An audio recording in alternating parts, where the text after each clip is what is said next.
All right, thank you for staying with us. It is time now to know what's on the front pages of Nigerian newspapers, and I have here with me Public Affairs Analyst Oladeinde Ariyo and broadcast journalist Funke Treasure. Good morning, ladies and gentlemen. Thank you for joining us on TVC Breakfast.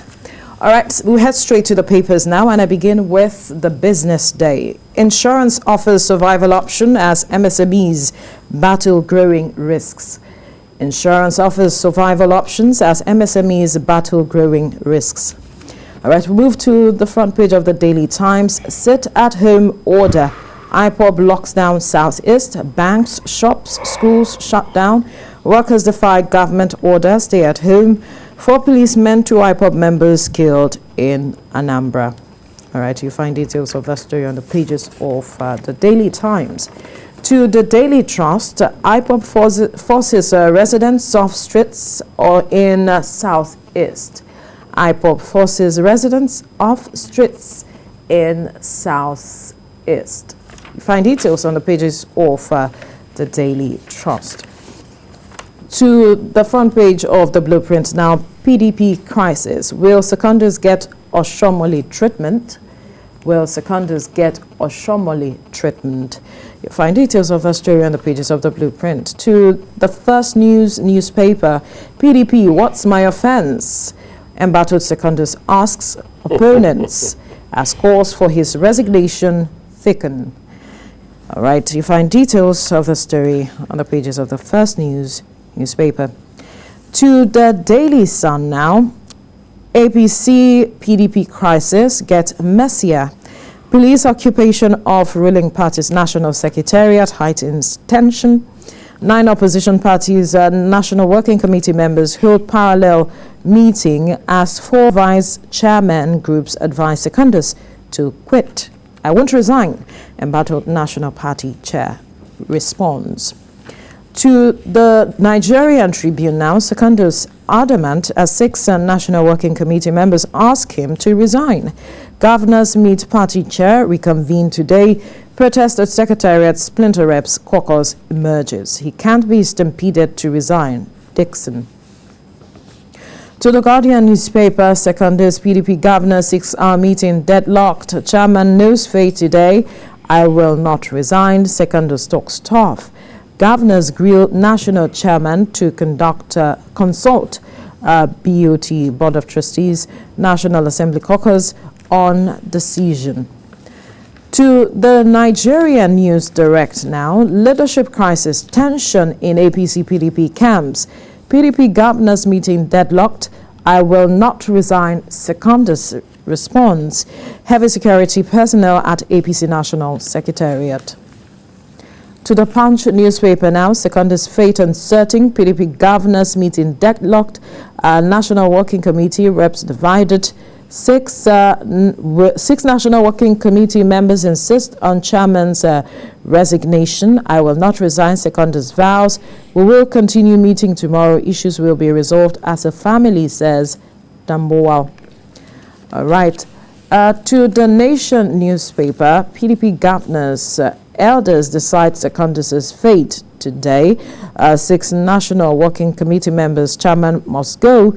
I won't resign, he declares. That's seconders responding. And to the Vanguard newspaper now, no end in sight to crisis in APC PDP.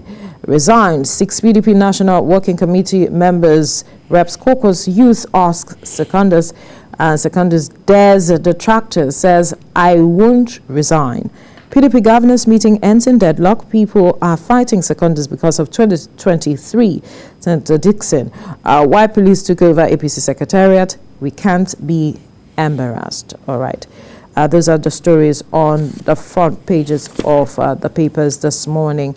But we'll be looking at the doctor's strike. First of all, the strike has continued despite the government through the Minister of Labor and Employment saying that it's going to invoke the no work, no pay rule. And the doctors are daring the government, saying that the calling rather for the sack of the minister, that he's not handling his responsibilities, because he had said that most of the demands of the doctors have been met, and what they're asking for that haven't been met is the state's responsibility. But then let's get your reaction, Funke. Let me begin with you. Looking at the fact that we are having a situation with COVID-19, we're seeing rising cases, number of deaths, and then government is saying that they are not going to meet with the doctors again. They have met with them, and if they don't resume their duties, they are going to sack them. Well, I don't know about you, but I'm a little weary of talking about the doctor versus government's face-off. That's number one. Number two, we're talking about doctors.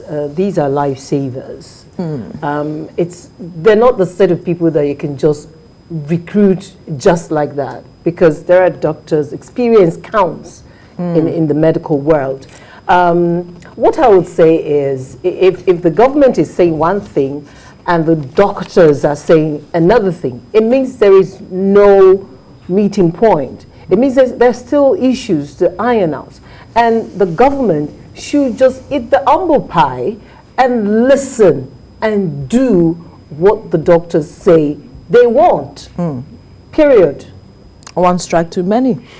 Well, when you take it back, what it takes to run through the medical school, housemanship, NYC, and then get into government as a doctor, it takes a lot. It's not the regular common thing. Therefore, in ensuring that they give their best to their patients, I think some minimum standards should be laid down. I'm not happy that year in, year out, the strike has become an annual ritual. But this time around, it's a lot messier. Why? They are insisting. Government is saying, we will not listen to you. We've had too many meetings. I would have expected the elders now in Nigeria to comfort and bring about the truth. Not at this time when we're having a new wave of COVID-19, which, according to reports, is far more dangerous than the earlier wave that we've had. It's not the best of them. And the government has to remember the hard fact that doctors have prospects elsewhere. They should be encouraged to stay here. That's it. And not be encouraged to leave. If you make it too difficult for them to function, they will leave. We've seen the number do anything about we've seen the number of doctors that left. Nigerian trained doctors are doing wonders all over the world, living large, getting paid, well respected, giving their dues. So why don't we put them in that same bracket here? And why is it so difficult? The minister was saying that, his children who are doctors, he told them not to join the strike. Is it about personal family issues? If you think there are issues having to deal with the state, bring them into the loop. Have a discussion. When it comes to taxation, we have the state revenue services. We also have the federal, right? But they have a joint tax board where they all meet to collaborate and work together. They should do the same thing for the legal. I mean, what the doctors are asking for two other things as well. Right. If our political class and our leaders don't have the option of going out for medical attention, I think they will look inward and make it work. I don't want to incite the people against the government, but it's so unfortunate that the man at the center of it all, the minister, is a doctor by profession. Yeah, he is. Actually. So one would expect that he will be empathetic. Nigeria needs empathetic leaders. It will be empathetic that we're talking about doctors here. This is what they've done over the years, over and over, with teachers. What they're asking for is something they've been asking for a decade, according to them. Is it a decade? I mean, it's not an knowing about NARD going on strike. At the time when Oladeinde Kuti was their president, or was he the chairman, I mean, they have been hearing these things growing up. Now I'm old. It's still the same story. It means we're not doing something right. And then we all know that we can't be doing things the same way and expect a different result. No, I don't know why it's so difficult to let people agree. I mean, why? Those in authority and power should know that the power they wield is not theirs. We gave them the power, surrendered our own power to them to make use of, so that publicly now we can be managed. Our Commonwealth resources can be managed for common good.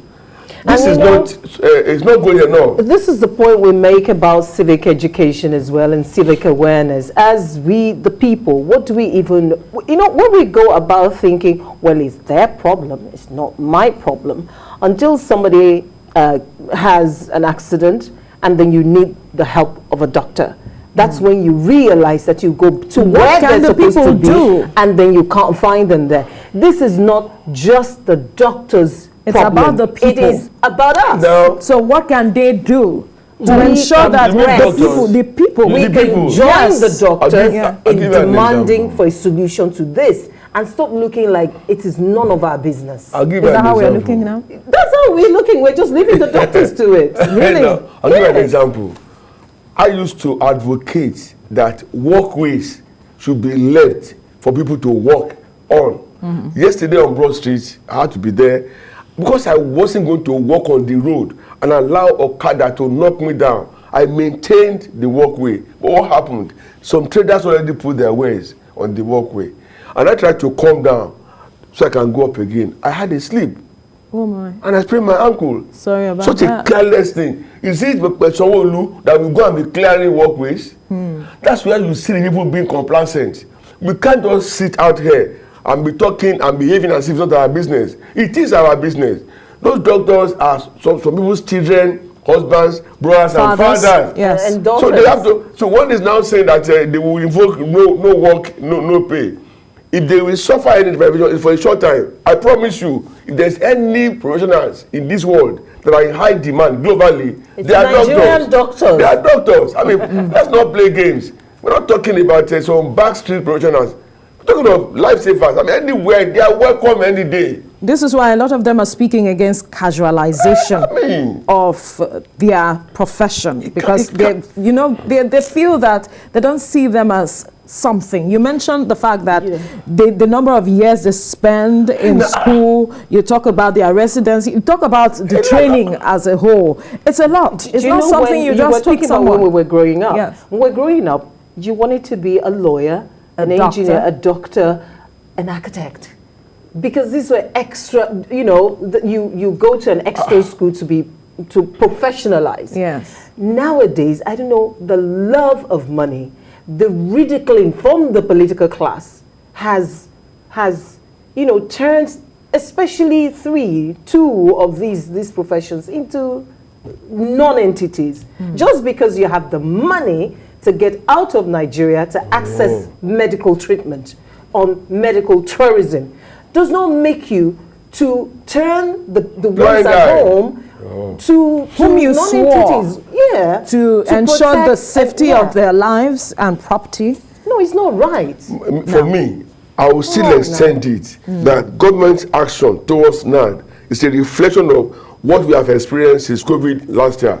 We thought that by now, government will have either upgraded some regional hospitals, right? Or built one global standard hospital that can take care of whatever is your disease or ailment. But no, what do we have? The president of Nigeria is not in Nigeria. He's gone now for almost 3 weeks for medical treatment. Okay? The party leader of the ruling party is abroad for medical treatment. I will look forward to one day. I will lead the campaign. We will go. Nigeria will be shut down. No. The day any ruling, the day any elected leader goes abroad, they should stop it. You know what, Veronica? At some point we said public office holders should not have their children abroad, in public school too. I think we should make it constitutional. If you're going to take an elective office, you get to become a public. Who are you going to pass? No, but we're in the process of amending our constitution. The people should keep talking. Was that part of the amendment? I'm not too sure, but look, we should keep talking about this. It's because our leaders have the option of going out.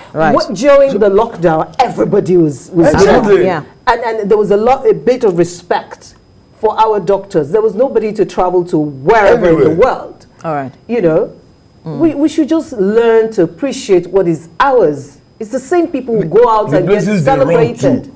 If those people there didn't grow and sustain their healthcare system, they won't be going there. Let's do the same thing at home. We should put it in our constitution. You want to be a public office holder, your children should school here. You should, you know, patronize for anybody. You know, our doctors here. All right. Noted. I'm sure that those who are in the positions of power that needs to hear this message are listening and will do the right thing, hopefully. Now, let's look at the story on the front page of the Daily Times and the Daily Trust, talking about the sit-at-home order IPOB gave on Monday. And from details coming on, we see that some places, some states, you know, adhered. Schools, banks, shops, rather schools were shut down, banks, shops, workers defied government order, and they stayed at home. 4 policemen, 2 IPOB members were killed in Anambra. If you look at the front page of the Daily Trust, it said that IPOB forces residents of streets in the southeast. We keep seeing this back and forth. It's the same thing.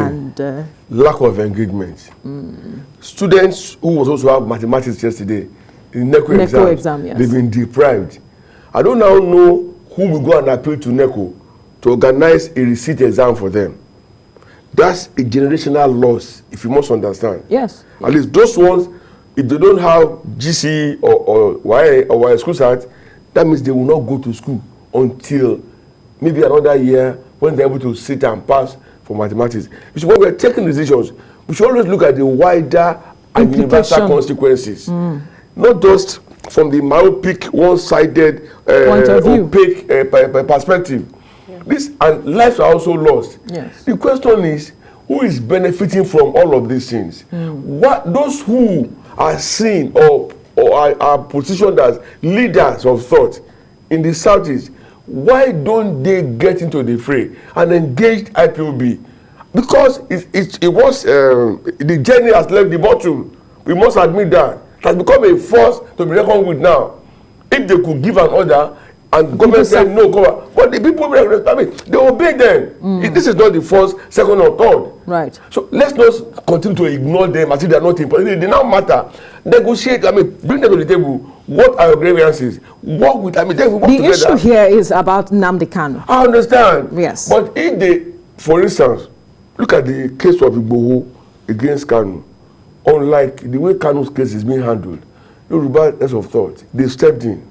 Traditional rulers, they've stepped in, trying to mitigate whatever may be disastrous if care is not taken.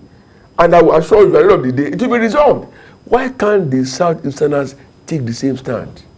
Let's stop the demonizing Kanu. Things have gotten to a head. And then when we sit together, we will resolve it. I mean, look at people died mindlessly yesterday. Those who had their future ahead of them. They must have been going out to mind their businesses, and then they lost their lives. It's not done. Right. You've touched on something about what's happening here in the West, and the fact that Yoruba thought leaders and the elders have stepped in. In contrast, over there, we see that the elders are not getting into the fray. And I'm wondering why. And getting involved in it. So now we have alternative government in the Southeast. That's what it means. We have the IPOB saying, stay at home. Government saying, don't stay at home. People say, we are staying at home. So who is governing? Who's in control? Yeah. So IPOB has wrestled leadership. It has wrestled and it has power. its implications. And it has, look at what he said. These are children, innocent children, whose future have been truncated by that single. You see, the point with IPOB and my grouse with IPOB is you want change, right? But you shouldn't destroy the future because of this change. Look at those. I am particularly pained by the children who couldn't sit for their exams yesterday. If IPOB had sense, now get sense. These are people who could engineer change for whatever it is you're asking for. You do not destroy their future. for your own gain now, for your own ego show, power show. You don't do that. It means you're not thinking. And this is the point with what I'm saying. There is no ideological foundation to these agitations. So they're just on the surface, just violent. It's not that they have Marxists or, you know, you can't pin them down. You can't say you want this. What's your blueprint? You know, I keep saying it, if you're going to secede and you're asking for this, you must have depth. It just mustn't be about violence all the time. And if you have depth and you have principles and ideologies guiding your movement, then you will not say, stay at home, including the children who are running, who are being educated. Yeah. Because at that time, you have come at par with Boko Haram. You're attacking education. There's no difference between both movements now. You know, yesterday when the issue came up at a forum, and I said that it was a thoughtless thing to have picked yesterday. I'm concerned more with the school children that were deprived the chance for them. One of the deep supporters of IPOB said, in every war situation, there are bound to be collateral damages. And I said, this is one damage too many. It shouldn't have happened. So what he said, they must aggregate their demands, bring forth a manifesto, development plan, align with the yearnings of the Igbo. Not all Igbos are in IPOB. Absolutely. Not all of them support. So they are using they are using fear now, machinery of fear and violence to rein people into obeying their instructions. That's why I said I don't like conflict, but when it happens this way, you must come up with conflict resolution. And in doing that, you have deterred the conflict, then you must come up with principles and pathways towards properly managing and resolving the conflict, so that Southerners will stop suffering for nothing. They will stop being deprived. They will stop being kept indoors. A lot of them out there must sell today for them to eat tomorrow. Absolutely. So when you say don't go and sell, where do they go? Not everyone is on salary. And if now the state says they're not going to be paying them for not coming to work, will you blame the workers for not coming out? Those who came out, you saw what they went through. It's not right. So I'm calling on these of thoughts in the Southeast. But governors, all of them, presidential rulers, call IPOB to the table, talk eye to eye. It's all, it's all about Igbo nation, right? Or Igbo's way. Let everybody come to the table. Even if you are not in support. You don't have to just have a conversation. IPOB must stop this mindless killing. It's mindless. Just going to a police station and killing police. No, they stopped that. Attack. They still did that yesterday. That one came up as part of the protest. What I'm going to do is saying, let everybody aggregate their position and then find the common front. So that instead of destroying the economy, the lives of people, means of life and all of that, you can now move forward from there. All right. Nobody gains from conflicts and wars. They should preserve and conserve whatever they have now. Right. Because moving forward, they will need the foundation of what they have now. For me, it's personally painful because I'm advocating for an Igbo presidency in 2023. We'll leave the conversation here now. Thank you so much, Public Affairs Analyst Oladeinde Ariyo and broadcast journalist Funke Treasure for your time. Thank you for on the having newspaper us. review. Thank you.